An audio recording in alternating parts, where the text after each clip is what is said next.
Confusion होता है इस टॉपिक में, मैंने बहुत अच्छे से सिंप्लीफाई किया इस टॉपिक को। आपको जस्ट लेक्चर देखना है, एक स्टोरी के हिसाब से मैं आपको बताऊँगा और आपको ऐसा देखना है कि कोई मूवी चल रही है। याद करने की कोशिश बीच में बिल्कुल भी मत कीजिएगा। एक बार लेक्चर कंप्लीट हो जाए, फिर आप दोबारा प्ले करके उसको याद कर लीजिएगा। मैंने एक लास्ट में क्वेश्चन आंसर टेस्ट इंक्लूड करा है, जो कि बहुत ही इंपॉर्टेंट है। एक बार आप जब थ्योरी सेक्शन कंप्लीट कर ले, उसके बाद में वो क्वेश्चन आंसर टेस्ट जरूर लगाइएगा, क्योंकि मैंने लास्ट में वो क्वेश्चन इंक्लूड करे हैं जो 2-2 3-3 बार क्वेश्चन रिपीट हो रहे हैं एग्जाम्स में। तो जरूर लगाइएगा क्वेश्चन आंसर सेट। इस लेक्चर में दोस्तों मैं आपको 5000 साल पहले से स्टार्ट करूंगा, ठीक है, सिंधु सभ्यता से, और आपको धीरे धीरे करके कहां तक लेकर आऊंगा, 712 ईस्वी, जहां पर मोहम्मद बिन कासिम ने भारत पर आक्रमण करा था। हम वहां तक आपको मैं स्टोरी के माध्यम से लेकर आऊंगा। दोस्तों 712 ईस्वी के बाद में मध्यकालीन भारत चालू हो जाता है और वहां से मैंने लेक्चर आपको कंप्लीट करवा रखा है। तो चलिए दोस्तों हम लेक्चर को स्टार्ट करते हैं। अच्छे से फोकस्ड हो जाइए। चलिए, तो फ्रेंड्स हम बात करते हैं आज से 5000 साल पहले की। जो सबसे पुरानी सभ्यता है वो है कौन सी? सिंधु हड़प्पा सभ्यता, इंडस वैली हड़प्पा सिविलाइजेशन, हम उसकी बात कर रहे हैं। तो देखिए ध्यान से सुनिए, सबसे पुरानी जो सभ्यता थी वो कौन सी थी? सिंधु सभ्यता। हड़प्पा सभ्यता जो है वो सबसे पुरानी सभ्यता है। सिंधु सभ्यता के लोग जो थे वो भारत के मूल निवासी द्रविड़ लोग कहलाते थे। क्या कहलाते थे? भारत के मूल निवासी द्रविड़ लोग कहलाते थे। अब बात आती है कि सिंधु सभ्यता की खोज हुई कैसे, पता कैसे चला इसके बारे में। 1857 में कराची और लाहौर के बीच रेल पटरी बिछाने के दौरान जॉन ब्रंटन और विलियम ब्रंटन को दो प्राचीन नगर हड़प्पा और मोहनजोदड़ो के बारे में पता लगा। और इस सभ्यता का नाम हड़प्पा इसलिए रखा गया क्योंकि जब इन दो नगरों के बारे में पता चला, उसके बाद में जो उत्खनन का काम चालू हुआ, खोदने का काम चालू हुआ, पाकिस्तान के पंजाब प्रांत में स्थित हड़प्पा नामक स्थान पर पहली बार उत्खनन का खुदाई का काम चालू हुआ। इस वजह से इस सभ्यता का नाम क्या रख दिया गया? हड़प्पा सभ्यता रख दिया गया। ओके। हड़प्पा जो शहर था वो किस नदी के किनारे स्थित था? रावी नदी के किनारे स्थित था। जबकि मोहनजोदड़ो जो शहर था वो सिंधु नदी के किनारे स्थित था। चलिए दोस्तों आगे अब हम बात करते हैं। उत्खनन के फलस्वरूप बहुत सारी जानकारी प्राप्त हुई जिससे इस सभ्यता के बारे में अनुमान लगाया गया। क्या लगाया गया? देखिए तकरीबन 5000 साल पहले एक उच्च स्तरीय सभ्यता विकसित हुई थी, जिसकी नगर नियोजन व्यवस्था उच्च कोटि की थी। लोगों को नालियों तथा सड़कों के महत्व का अनुमान था। सिंधु सभ्यता एक नगरीय सभ्यता थी। क्या थी? एक नगरीय सभ्यता थी। सिंधु सभ्यता के लोग ईंटों का प्रयोग करते थे। गुजरात का शहर लोथल सिंधु सभ्यता का एक प्रमुख बंदरगाह हुआ करता था। मोहनजोदड़ो में सबसे बड़ा भवन जो था वो कौन सा था? धान्यागार था। तो हमको ये नाम याद रखना है। आगे देखिए, विशाल स्नानागार, ग्रेट बाथ के बारे में भी पता चला, जो कि कहां पर स्थित है? मोहनजोदड़ो में स्थित है। इसके बारे में पता चला। आगे देखिए दोस्तों, कांस्य से बनी नर्तकी की मूर्ति भी मोहनजोदड़ो से उत्खनन के फलस्वरूप प्राप्त हुई थी। उत्खनन के फलस्वरूप ये पता लगा कि सिंधु सभ्यता के जो लोग थे, उनकी जो अर्थव्यवस्था थी, उसकी ताकत क्या थी? कृषि और पशुपालन। हड़प्पा सभ्यता की बात की जाए तो वहां पर सभी धातुओं के अवशेष मिले, बट लोहे के अवशेष नहीं मिले। तो इससे प्रूफ होता है कि सिंधु सभ्यता में अभी तक यहाँ पर लोहे की खोज नहीं हुई थी। ओके। वो खेती किया करते थे, तो वो खेती के लिए जो हल यूज करते थे वो लकड़ी के हुआ करते थे। सिंधु सभ्यता के लोगों ने सबसे पहले किसका उत्पादन किया? कपास का उत्पादन किया। ओके। देखा जाए कि सिंधु सभ्यता का अंत कैसे हुआ, तो एग्जैक्टली में इस बात का अभी तक प्रूफ नहीं हुआ है कि सिंधु सभ्यता का अंत सिंधु नदी में आई बाढ़ की वजह से हुआ है, कि वहां पर अकाल पड़ने की वजह से हुआ है। इस बात का अभी तक प्रूफ नहीं मिल पाया है कि सिंधु सभ्यता का अंत कैसे हुआ। तो चलिए हमारी स्टोरी को आगे लेके जाते हैं। ये हमने बात करी आज से 5000 साल पहले की। उसके बाद समय निकलता गया। भारत में सबसे पहले ईरान के देश के लोगों ने प्रवेश करा, जो कि क्या कहलाए? आर्यंस कहलाए। इन आर्यंस ने भारत के मूल निवासी द्रविड़ों को युद्ध में पराजित कर दिया और अपना शासन स्थापित कर लिया। ये बात हो रही है दोस्तों आज से 3200 साल पहले की बात हो रही है। ओके। तो इन आर्यंस ने अपना शासन स्थापित कर लिया और इनके द्वारा जो सभ्यता बनी थी वो क्या कहलाई? वैदिक सभ्यता। क्या कहलाई दोस्तों? वैदिक सभ्यता कहलाई। अब वैदिक सभ्यता के बारे में मैं आपको कुछ इंपॉर्टेंट पॉइंट्स बताता हूं, ध्यान से सुनिए। वैदिक जो सभ्यता थी वो कैसी सभ्यता थी? एक ग्रामीण सभ्यता थी। जो वैदिक सभ्यता के लोग थे इनका मुख्य व्यवसाय क्या था? पशुपालन इनका मुख्य व्यवसाय था। लोहे से बने उपकरण वैदिक सभ्यता में प्राप्त हुए। इसका मतलब यहाँ पर लोहे की खोज हो चुकी थी। घोड़ा यहाँ पर एक महत्वपूर्ण पशु था। ये आर्यंस अस्त्र शस्त्र और कवच जैसे उपकरण बनाना जानते थे। तो फ्रेंड्स, वैदिक सभ्यता से रिलेटेड आपको चीजें क्लियर हुई। सबसे पहले नगरीय सभ्यता के बारे में हमने पढ़ा, सिंधु सभ्यता जिसका अंत हुआ, उसके बाद में क्या आई, वैदिक सभ्यता आई, मतलब एक ग्रामीण सभ्यता आई। और धीरे धीरे वापस से हम कहां पर शिफ्ट हुए, नगरीय सभ्यता की तरफ शिफ्ट हुए। और भारत को 16 महाजनपदों में बांट दिया गया। अब ये 16 महाजनपद मतलब 16 राज्यों में भारत को बांट दिया गया। कौन कौन से, मगध, अंग, काशी, कौशल, वज्जी, मल्लल, जेदी, वत्स, ये 16 राज्य हैं। इन राज्यों में सबसे शक्तिशाली जो राज्य था वो कौन सा था, मगध राज्य था। ओके। और सबसे बड़े राज्य की बात की जाए तो सबसे बड़ा राज्य कौन सा था, अवंतिका राज्य था, उज्जैनी। एमपीपीएससी में क्वेश्चन बनता है ये वाला, काफी इंपॉर्टेंट है। तो दोस्तों अब बात आती है कि मैं आपको बोल रहा हूं कि मगध जो था वो सबसे शक्तिशाली था, तो ऐसा क्यों? इसका कारण ये था कि मगध जो राज्य था इसके दोनों ओर नदी बहती थी। इस वजह से यहाँ की भूमि जो थी काफी उपजाऊ थी और कृषि योग्य भूमि थी। एग्रीकल्चर यहाँ पर काफी अच्छा होता था। इस वजह से ये राज्य जो था अपने आप में सक्षम राज्य था और काफी मजबूत राज्य था। और दोस्तों, विंध्याचल श्रेणी जो है वो देखिए मैप में आपको क्लियर हो रहा होगा, मगध के पास से बिल्कुल होती हुई निकल रही है। देखिए विंध्याचल श्रेणी, श्रेणी का मतलब क्या होता है, देखिए जंगल एरिया होता है पूरा। तो मगध जो ऐसा राज्य था, उनको लकड़ियां जो थी वो अच्छी खासी प्राप्त हो जाती करती थी जंगलों से। और यहाँ के जानवर जो थे जंगल के, उनको वो अपने युद्ध में उपयोग किया करते थे। हाथियों का पहली बार युद्ध में उपयोग किस राज्य ने किया था, मगध राज्य ने ही उपयोग किया था इनका। ठीक है, ये 2015 एसएससी का क्वेश्चन था, काफी इंपॉर्टेंट है, ध्यान रखिएगा। तो इस प्रकार से दोस्तों मगध जो राज्य था वो काफी शक्तिशाली राज्य था। और दोस्तों हमारा जो प्राचीन इतिहास है वो पूरा मगध के आसपास घूमेगा। तो आप बिल्कुल ध्यान से सुनिए इस बात को। यहाँ पर बहुत सारे राजा आए, अलग अलग राजा आए। इन राजाओं का क्या उद्देश्य था, ये जो 16 महाजनपद के बारे में आप देख रहे हैं, इन 16 महाजनपदों पर कब्जा करना। और सिर्फ एक ही ऐसा राजा था जिसने 16 महाजनपदों पर कब्जा कर लिया था, वो कौन था, सम्राट अशोक। उसके बारे में हम आगे बात करेंगे। अब एक इंपॉर्टेंट पॉइंट और सुनिए कि 16 महाजनपदों का उल्लेख एक बौद्ध ग्रंथ में किया गया है। उस बौद्ध ग्रंथ का नाम एग्जाम में अक्सर पूछा जाता है। तो वो बौद्ध ग्रंथ कौन सा है, देखिए अंगूर है। कौन सा है, अंगूर। इसके अंदर 16 महाजनपदों का उल्लेख किया गया है। अब देखिए दोस्तों, ये हमारी ट्रिक थी। जो बौद्ध ग्रंथ था उसका नाम है अंगुत्तर निकाय। क्या है दोस्तों, अंगुत्तर निकाय। आपके दिमाग में सेट हो चुका होगा अंगूर वाली इमेज।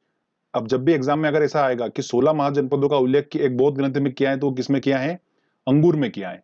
हमको ऐसे ध्यान रखना है, किसमें किया है, अंगूर में किया है। और अंगूर से हम आसानी से पहुंच जाएंगे अंगुत्तर निकाय तक और हमारा क्वेश्चन बन जाएगा।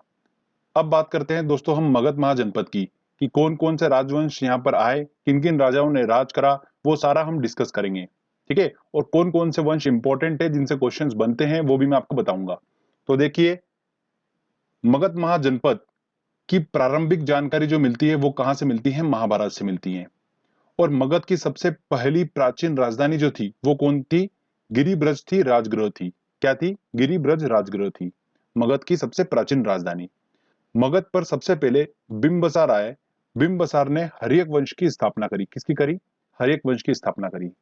उसके बाद में शिशुनाग आया, उसने नाग वंश की स्थापना करी। उसके बाद महापद्मानंद आए, उसने नंद वंश की स्थापना करी। और इसी नंद वंश का अंतिम शासक जो था घनानंद, उसको चंद्रगुप्त मौर्य ने अपने गुरु चाणक्य की सहायता से युद्ध में पराजित कर दिया था। और चंद्रगुप्त मौर्य ने मौर्य वंश की स्थापना कर दी थी। तो दोस्तों ये हमारा पहला फेज है। इसके बाद और भी वंश आए हैं, हम उनको थोड़ा बाद में डिस्कस करेंगे। सबसे पहले हम इन चारों को डिस्कस करेंगे। ओके, इन चारों वंश में सबसे इंपॉर्टेंट है मौर्य वंश। मौर्य वंश से काफी ज्यादा क्वेश्चंस बनते हैं, बट हम इन 3 वंशों को भी कवर करेंगे, जिसमें हर्यक वंश और नंद वंश से भी एग्जाम में क्वेश्चंस देखने को मिलते हैं। नाग वंश से आपको बस इतना याद रखना है कि नाग वंश के संस्थापक कौन थे, शिशुनाग थे। क्लियर। चलिए अब मैं आपको हर्यक वंश और नंद वंश के बारे में कुछ इंपॉर्टेंट पॉइंट बता देता हूं। उसके बाद में हम स्टार्ट करेंगे चंद्रगुप्त मौर्य, मतलब मौर्य वंश से स्टार्ट करेंगे। देखिए, बिंबसार ने हर्यक वंश की स्थापना करी मगध पर सबसे पहले। तो बिंबसार जो था वो बौद्ध धर्म का अनुयायी था। किसका था, बौद्ध धर्म का अनुयायी था। इसकी मृत्यु उसके पुत्र अजात शत्रु ने कर दी थी। और इस अजात शत्रु की मृत्यु उद्दायन इसके पुत्र ने की थी। और इसी उद्दायन ने, ध्यान रखिएगा इंपॉर्टेंट क्वेश्चन है, गंगा और सोन नदी के संगम पर पाटलिपुत्र नगर की स्थापना करी थी। किसने, इस उद्दायन ने। बीपीएससी एग्जाम में, बिहार पीएससी के एग्जाम में क्वेश्चन पूछा जाता है, ये काफी इंपॉर्टेंट क्वेश्चन है। इसके बाद कौन सा वंश आया था? नागवंश आया था, जिसकी स्थापना शिशुनाग ने करी थी। उससे हमको बस संस्थापक का नाम ही याद करना है। उसके बाद कौन सा वंश आया था? नंद वंश आया था। तो चलिए हम बात करते हैं नंद वंश की। इसकी स्थापना किसने करी थी? महापद्मानंद ने करी थी। और नंद वंश के समय में मेसोदोनिया के सरदार सिकंदर ने भारत पर आक्रमण किया। सिकंदर ने पौरव राजा पोरस के साथ में झेलम नदी के किनारे युद्ध लड़ा था और इसमें सिकंदर ने राजा पोरस को हरा दिया था। और ये युद्ध किस नाम से जाना गया? हाइडे स्पिन के युद्ध के नाम से जाना गया। ये काफी इंपॉर्टेंट है। इसकी मृत्यु जो थी सिकंदर की, वो ज्वर की वजह से बेबीलोन में हो गई थी। कहां पर हुई थी? बेबीलोन में। अंतिम शासक जो था नंद वंश का, वो कौन था? घनानंद था। और इसी घनानंद को चंद्रगुप्त मौर्य ने अपने गुरु चाणक्य की सहायता से युद्ध में पराजित कर दिया था और मगध पर मौर्य वंश की स्थापना कर दी थी। तो चलिए अब हम बात करते हैं मौर्य वंश की। तो देखिए काफी इंपॉर्टेंट है मौर्य वंश। यहाँ से काफी क्वेश्चंस बनते हैं, तो ध्यान से सुनिए बिल्कुल एक एक बात। इस वंश का संस्थापक कौन था? चंद्रगुप्त मौर्य था। इसके गुरु का नाम क्या था? चाणक्य था। चाणक्य का वास्तविक नाम क्या था? विष्णुगुप्त और कौटिल्य था। इसने अर्थशास्त्र नामक पुस्तक लिखी है। किसने? चाणक्य ने। और इस पुस्तक में राजनीतिक संबंधी बातों का उल्लेख किया गया है। मौर्य वंश की प्रचलित मुद्रा जो रही थी, वो क्या रही थी? पर्ण रही थी। चंद्रगुप्त मौर्य के शासनकाल में सिकंदर के सेनापति सेल्यूकस निकेटर ने आक्रमण किया था और इस सेल्यूकस निकेटर के राजपूत का नाम क्या था? मेगस्थनीस था। ये काफी इंपॉर्टेंट क्वेश्चन है, पूछा जाता है कि मौर्य वंश के राजपूत का नाम क्या था? तो मेगस्थनीस था। ओके। और इस मेगस्थनीस ने इंडिका नामक पुस्तक लिखी थी। क्या लिखी थी? इंडिका नामक पुस्तक इसने लिखी थी। और इस चंद्रगुप्त मौर्य ने यूनानियों का अंत कर दिया था। आगे बात करते हैं हम। सेल्यूकस निकेटर की पुत्री कार्नेलिया के साथ में चंद्रगुप्त मौर्य ने विवाह किया था और इसने भारत के 8 महाजनपदों पर कब्जा किया था। किसने? चंद्रगुप्त मौर्य ने। चंद्रगुप्त मौर्य ने अपने जीवन के अंतिम समय में जैन धर्म को स्वीकार किया था और इसकी मृत्यु कहां पर हो गई थी? श्रवण बेलगोला में उपवास के दौरान इसकी मृत्यु हो गई थी। इसके बाद में मौर्य वंश का अगला शासक कौन बना? बिंदुसार बना। तो चलिए बिंदुसार की बात करते हैं हम अब। पुराणों में बिंदुसार को अमित्रघात, वारीसार, भद्रसार के नाम से जानते हैं। किस नाम से? अमित्रघात, वारीसार, भद्रसार के नाम से जानते हैं। बिंदुसार जैन धर्म का अनुयायी था। बिंदुसार के शासनकाल में तक्षशिला में विद्रोह हुआ था और बिंदुसार ने अपने पुत्र अशोक को विद्रोह दबाने के लिए भेजा था। अशोक ने न केवल विद्रोह को शांत किया था, बल्कि वहां की प्रजा का प्रेम और विश्वास भी जीत लिया था। बिंदुसार ने भारत के 10 महाजनपदों पर राज किया था। इसके बाद अशोक अगला शासक बना मौर्य वंश का। अशोक की बात करते हैं। देखिए ये सबसे सक्सेसफुल शासक था जिसने ऑलमोस्ट सारे जनपदों को जीत लिया था अशोक ने। तो देखिए बात करते हैं अशोक की। पूरे मौर्य वंश में अशोक सबसे महाप्रतापी शासक था। इसके शासनकाल में शिलालेखों का प्रचलन बढ़ा था। इन शिलालेखों की खोज सबसे पहले 1750 में फेन थेलर ने की थी और सबसे पहले 1837 में इसको जेम्स प्रिसेप ने इन शिलालेखों को पढ़ा था। तो खोज किसने करी थी? फेन थेलर ने की थी। और सबसे पहले इन शिलालेखों को पढ़ा किसने था? जेम्स प्रिसेप ने पढ़ा था। ठीक है, ये काफी इंपॉर्टेंट क्वेश्चन है। प्रारंभ में तो अशोक जैन धर्म का अनुयायी था, लेकिन बाद में कलिंग युद्ध में भारी मारकाट के बाद इसने शस्त्रों को त्याग दिया था और इसने गौतम बुद्ध के शिष्य उपगुप्त से बौद्ध धर्म की दीक्षा ली थी। इस वंश का अंतिम शासक कौन हुआ? वृद्धत हुआ। एक नोट ध्यान रखिएगा, स्पेशली अशोक जो था वो देवानाम प्रिय के नाम से विख्यात था। देवानाम प्रिय। तो फ्रेंड्स यहां पर हमारा ये मौर्य वंश खत्म होता है। इसके बाद में कौन सा वंश आया? चलिए मैं आपको बताता हूं। तो देखिए दोस्तों, हमने मौर्य वंश तक कंप्लीट कर लिया है। अब आगे बात करते हैं कि मौर्य वंश के बाद कौन सा वंश आया। तो देखिए मौर्य वंश का अंतिम शासक कौन था? वृद्धत था। इसको युद्ध में पराजित कर दिया पुष्यमित्र ने और शुंग वंश की स्थापना कर दी।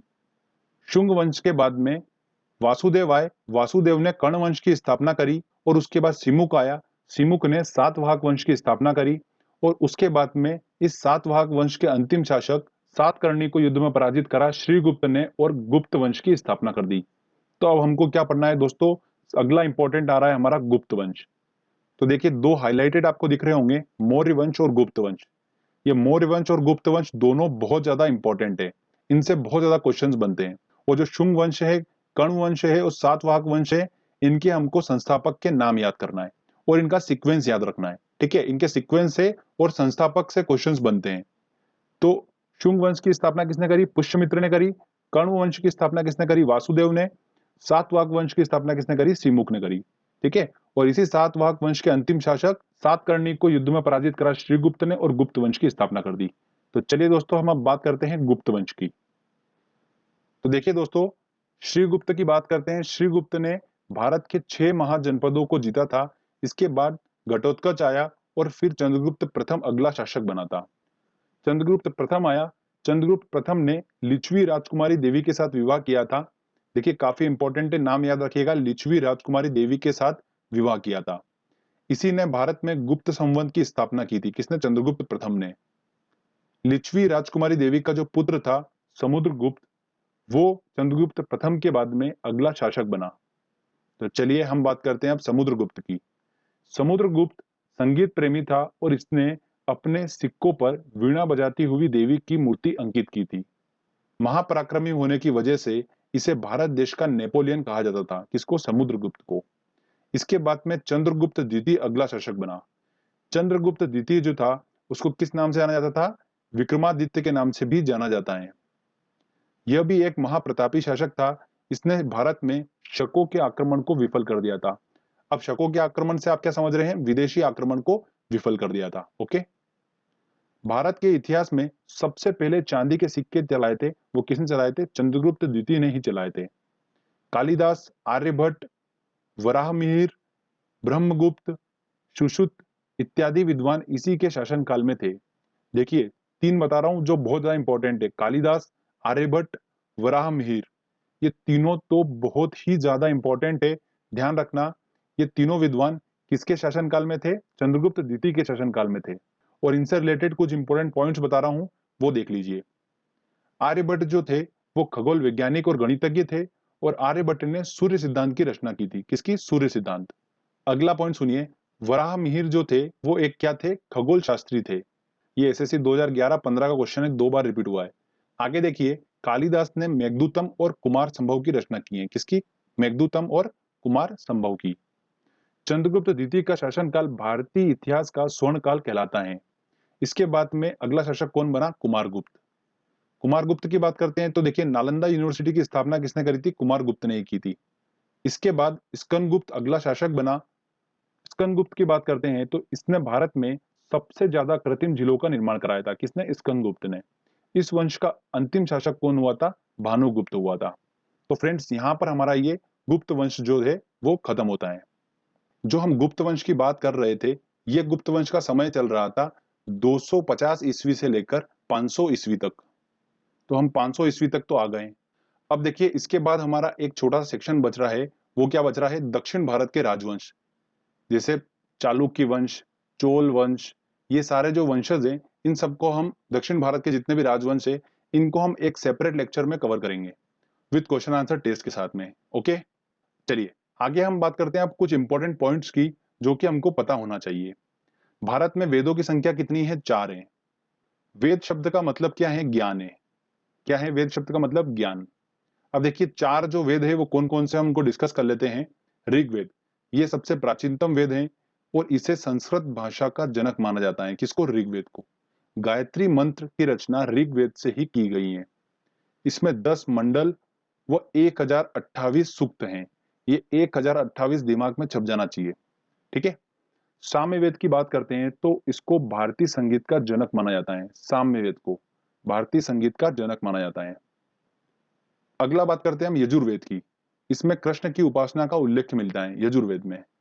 और सबसे लास्ट आता है अथर्ववेद। सबसे आधुनिकतम वेद जो है वो कौन सा है? अथर्ववेद है। और जादू टोना टोटका अथर्ववेद से ही लिया गया है। अगला पॉइंट आता है हमारा, राजतरंगिणी पुस्तक के लेखक का नाम क्या है? कल्हण है। यह पुस्तक कश्मीर के इतिहास से संबंधित है।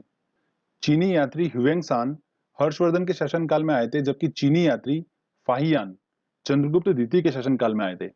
ये बहुत ही इंपॉर्टेंट पॉइंट है, ध्यान रखिएगा। अगर आपको याद करना है, देखिए हर्षवर्धन का ह और ह्वेंगसान का ह, ये दोनों मैच करेगा तो आप कंफ्यूज नहीं होंगे। और फाहियान जो है वो चंद्रगुप्त द्वितीय के शासनकाल में आया था। बहुत ही ज्यादा इंपॉर्टेंट है। भारत का आइंस्टीन किसे कहा गया है? नागार्जुन को कहा गया है। तो फ्रेंड्स, यहाँ पर हमारा प्राचीन भारत का जो थ्योरी सेक्शन है वो कंप्लीट होता है। मैंने पूरी कोशिश करी है कि मैं स्टोरी के माध्यम से आपको पूरा समझाऊं। दोस्तों अब हमारे सिर्फ दो छोटे छोटे टॉपिक रह जाते हैं। एक रह जाता है धार्मिक आंदोलन, जिसमें हम पढ़ेंगे बौद्ध धर्म, जैन धर्म को, और दूसरा हमारा रह जाता है दक्षिण भारत के राजवंश।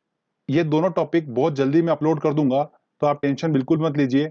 अभी जो हमने पढ़ा है अच्छे से, चलिए दोस्तों हम टेस्ट लगाते हैं और देखते हैं कि कितने क्वेश्चन हम सॉल्व कर पा रहे हैं।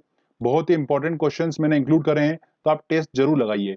चलिए देखिए दोस्तों, हमारा पहला क्वेश्चन है, विशाल स्नानागार कहाँ मिला था? तो कहां पर मिला था? मोहनजोदड़ो में मिला था। तो आंसर क्या होगा? C answer. सिंधु घाटी के लोगों की एक महत्वपूर्ण रचना निम्नलिखित में से किसकी मूर्ति थी? तो कौन सी मूर्ति थी? नृत्य करती हुई बालिका। बी आंसर होगा। उस राज्य का नाम बताइए जिसने पहली बार युद्ध में हाथियों का इस्तेमाल किया था। तो किसने करा था? मगध राज्य ने करा था। तो क्या होगा आंसर? बी आंसर होगा। काफी इंपॉर्टेंट क्वेश्चन है। चलिए नेक्स्ट क्वेश्चन लेते हैं। सिंधु घाटी का बंदरगाह का क्या नाम था? तो बंदरगाह क्या नाम था? लोथल बंदरगाह। तो बी आंसर होगा। सिंधु अर्थव्यवस्था की ताकत थी, क्या थी सिंधु अर्थव्यवस्था की ताकत? कृषि थी। तो क्या आंसर होगा? ए आंसर होगा। सिंधु सभ्यता के घर किससे बनाए जाते थे? तो ईंटों से बनाए जाते थे। इसके साक्ष्य मिले थे। तो ए आंसर होगा। चलिए नेक्स्ट क्वेश्चन लेते हैं। हड़प्पा सभ्यता से अभी तक किस धातु की प्राप्ति नहीं हुई है? तो लोहे की प्राप्ति नहीं हुई। तो डी आंसर होगा। देखिए कथन ए बोल रहा है हड़प्पा तथा मोहनजोदड़ो अब विलुप्त हो गए हैं, ये बिल्कुल सही बात है। कथन आर बोल रहा है कि वे उत्खनन के दौरान प्रकट हुए, बिल्कुल सही। तो आर जो है वो एक की सही स्पष्टीकरण कर रहा है। तो देखिए ए और आर दोनों सही हैं। आर ए का सही स्पष्टीकरण कर रहा है, मतलब ए आंसर होगा। नेक्स्ट क्वेश्चन देखिए, प्रसिद्ध गायत्री मंत्र कहां से लिया गया है? तो कहां से लिया गया है? ऋग्वेद से लिया गया है। तो ए आंसर होगा। ठीक है, नेक्स्ट क्वेश्चन लेते हैं। किसकी सेना ने ग्रीक शासक सिकंदर के साथ झेलम नदी पर युद्ध लड़ा था? तो किसने लड़ा था? पोरस ने, राजा पोरस ने लड़ा था। तो क्या आंसर होगा? सी आंसर होगा। अगला क्वेश्चन देखिए, निम्नलिखित मगध के राजवंशों को क्रमानुसार अपने को जमाना है। देखिए नंद वंश, शिशुनाग वंश, मौर्य वंश और हर्यक वंश। सबसे पहले हर्यक वंश की स्थापना करी थी, उसके बाद शिशुनाग वंश, फिर नंद वंश और मौर्य वंश। तो 4-2-1-3, 4-2-1-3 मतलब बी आंसर होगा। ठीक है फ्रेंड्स, चलिए नेक्स्ट क्वेश्चन लेते हैं। बिंदुसार के शासन के दौरान अशांति कहां पर हुई थी? तो बिंदुसार के शासन के दौरान अशांति कहां पर हुई थी? तक्षशिला में हुई थी। उसके बाद बिंदुसार ने अशोक को वहां पर भेजा था। तो क्या होगा आंसर? ए आंसर होगा। चंद्रगुप्त मौर्य ने अपने अंतिम दिन कहां गुजारे थे? तो चंद्रगुप्त मौर्य ने अपने अंतिम दिन कहां गुजारे थे? श्रवण बेलगोला में गुजारे थे। डी आंसर होगा। देवानाम प्रिय के नाम से कौन विख्यात हैं? तो कौन विख्यात है? देखिए दोस्तों अशोक विख्यात था, मैंने आपको बताया था। तो क्या आंसर होगा इसका? डी आंसर होगा। चलिए नेक्स्ट क्वेश्चन लेते हैं हम। इंडिका किसने लिखी है? इंडिका पुस्तक किसने लिखी है? देखिए मेगास्थनीज ने लिखी है। तो क्या आंसर होगा? ए आंसर होगा। मौर्य दरबार में ग्रीस के राजदूत का क्या नाम था? तो क्या नाम था राजदूत का? नाम मेगास्थनीज था। अशोक ने किस बौद्ध साधु से प्रभावित होकर बौद्ध धर्म को अपनाया था? तो उसने उपगुप्त से शिक्षा ली थी, मतलब इसका आंसर क्या होगा? बी आंसर होगा। चलिए नेक्स्ट क्वेश्चन लेते हैं। अर्थशास्त्र के लेखक किसके समकालीन थे? तो देखिए अर्थशास्त्र के लेखक जो था वो कौन था? चाणक्य था। और चाणक्य जो था वो किसके समकालीन थे? चंद्रगुप्त मौर्य के। तो क्या आंसर होगा इसका? बी आंसर होगा। अगला क्वेश्चन है, किस प्रसिद्ध शासक को शिलालेखों का जनक कहा जाता है? तो किसको कहा जाता है? अशोक को कहा जाता है। एक बात और ध्यान रखिएगा, इन शिलालेखों को किस लिपि में लिखा गया है? ब्राह्मी लिपि में। ठीक है, ये भी हमको पॉइंट ध्यान रखना है। मौर्य वंश के तत्काल बाद किस वंश ने आकर राज किया था? तो मौर्य वंश के बाद कौन सा वंश आया था? देखिए दोस्तों शुंग वंश आया था, उसके बाद में, उसके बाद आया था कौन सा? कर्ण वंश आया था, उसके बाद सातवाहन वंश आया था। तो आंसर क्या होगा इसका? बी आंसर होगा। ठीक है, इस सीक्वेंस से भी क्वेश्चंस पूछते हैं, इसलिए आप सीक्वेंस भी ध्यान रखिएगा। नेक्स्ट क्वेश्चन लेते हैं। विक्रमादित्य के नाम से जाना जाता है, किसको जाना जाता है? चंद्रगुप्त द्वितीय को जाना जाता है। लिच्छवी दोहित्र किसे कहते हैं? देखिए लिच्छवी दोहित्र किसे कहते हैं? देखिए लिच्छवी नामक राजकुमारी से किसने विवाह किया था? चंद्रगुप्त प्रथम ने किया था। और लिच्छवी राजकुमारी का जो पुत्र था वो कौन था? समुद्रगुप्त था। इसलिए समुद्रगुप्त को ही लिच्छवी दोहित्र के नाम से जाना जाता है। तो सी आंसर होगा। भारत देश का नेपोलियन किसे कहा जाता है? समुद्रगुप्त को कहा जाता है। तो सी आंसर होगा। चलिए नेक्स्ट क्वेश्चन लेते हैं। प्रसिद्ध चीनी यात्री फाहियान किसके शासनकाल के दौरान भारत आया था? तो फाहियान किसके शासनकाल के दौरान आया था? चंद्रगुप्त द्वितीय के शासनकाल के दौरान। तो डी आंसर होगा। मेघदूत के रचयिता कौन है? देखिए, मेघदूत और कुमार संभव की रचना किसने करी थी? कालिदास ने करी थी। तो ए आंसर होगा। अगला क्वेश्चन देखिए, वराहमिहिर थे, वराहमिहिर कौन थे? एक खगोल शास्त्री थे। तो क्या आंसर होगा दोस्तों इसका? सी आंसर होगा। चलिए नेक्स्ट क्वेश्चन लेते हैं हम। ऋग्वैदिक आर्यों का मुख्य व्यवसाय क्या था? तो ऋग्वैदिक आर्यों का मुख्य व्यवसाय क्या था? पशुपालन था। तो बी आंसर होगा। निम्न में से कौन एक बौद्ध ग्रंथ 16 महाजनपदों का उल्लेख करता है? तो कौन करता है दोस्तों? अंगुत्तर निकाय करता है। तो इसका आंसर क्या होगा? ए आंसर होगा। मगध के किस राजा ने राज्य के लालच में अपने पिता की मृत्यु कर दी थी? तो किसने करी थी? अजात शत्रु ने करी थी। बिंबिसार की हत्या कर दी थी इसने। तो क्या आंसर होगा? बी आंसर होगा। चलिए नेक्स्ट क्वेश्चन लेते हैं। अशोक के शिलालेखों को पढ़ने वाला प्रथम अंग्रेज कौन था? तो पढ़ने वाला कौन था प्रथम अंग्रेज? देखिए, खोज किसने करी थी? फेन थेलर ने करी थी। और पढ़ने वाला पहला कौन था? जेम्स प्रिसेप था। तो आंसर क्या होगा? सी आंसर होगा। ठीक है, तो कंफ्यूज मत होइएगा, काफी इंपॉर्टेंट क्वेश्चन है ये, एग्जाम में पूछा जाता है। तो फ्रेंड्स, जो मैंने आपको ये क्वेश्चंस करवाए ये काफी इंपॉर्टेंट क्वेश्चन है सारे, बार बार एग्जाम में रिपीट हो जाते हैं क्वेश्चन ये।